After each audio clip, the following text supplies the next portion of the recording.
When I was a kid and you saw someone else on a skateboard, you just immediately wanted to be friends with them because nobody really skated then. You were just excited that there was someone else who shared this passion that you had.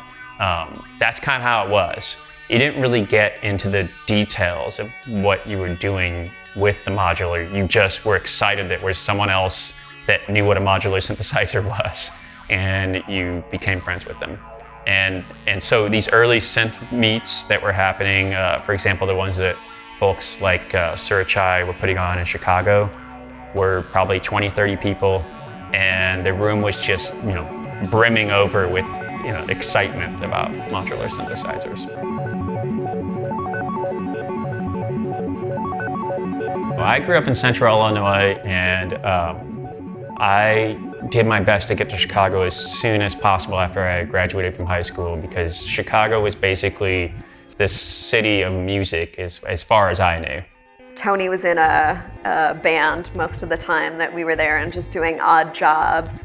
We moved to New York City, and while we were there, Tony's band broke up, and he started going to the Brooklyn Public Library and read books on amateur radio and on electronic circuit design. I started building some things for artists that would just ask for very specific things to use in installations.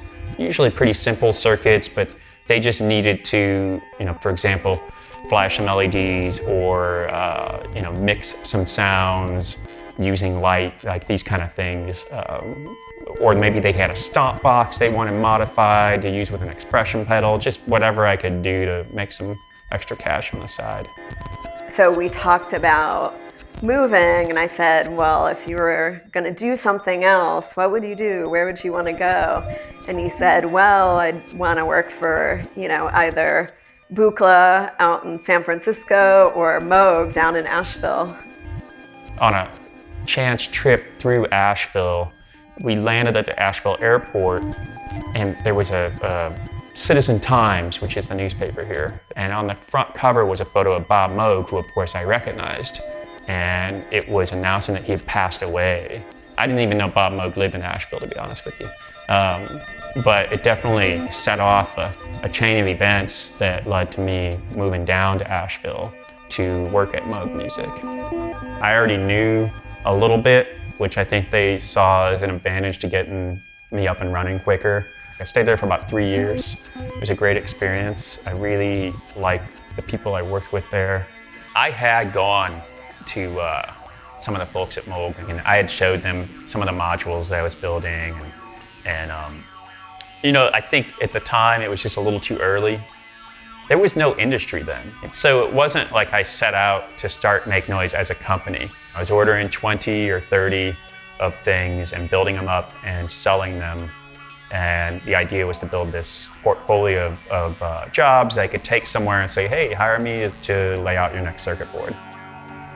More people started wanting these modules, and I was contacted by Sean Cleary over at Analog Haven, and then not long after that by Andreas Schneider over in Berlin at Schneidersboro.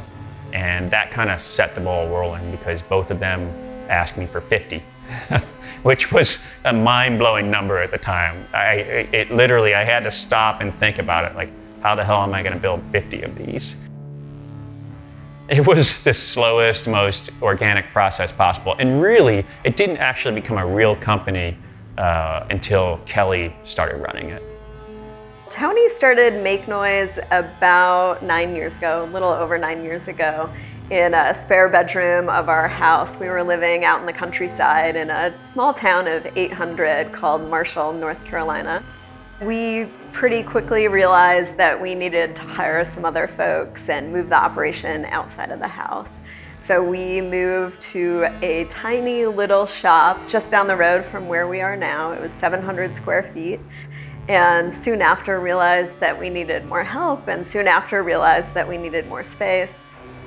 So we are in the old West Asheville Bank, which was built in 1927.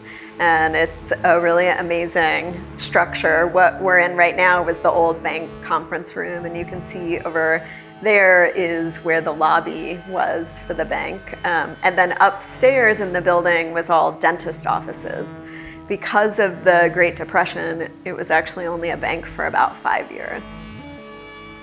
Everyone who works here is a musician, and we want to celebrate that and support it. We have a project that we do in-house that's just for the crew here. It's called Sonic Explorations, and a different member of our team signs up, and you skip cleanup. While everyone else is cleaning, you get set up to engage us in something having to do with sound. It can be whatever you want.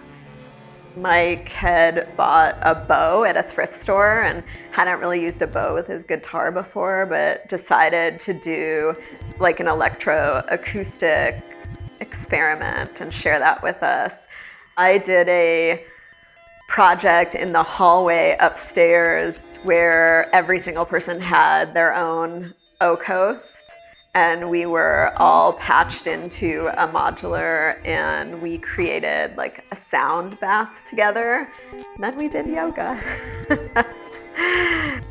Sometimes we get to do things like that, but also we make instruments. So a lot of what we do is building, testing, packing, or selling instruments, and then of course designing instruments. And the crew gets to be part of a lot of beta testing in-house and giving feedback and testing out new firmware and things like that.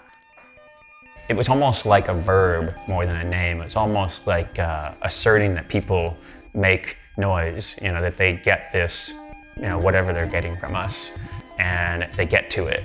And I guess also something kind of beautiful about noise is it's somewhat unpretentious. Whenever you start talking about music, people have all these parameters that they want to put on it.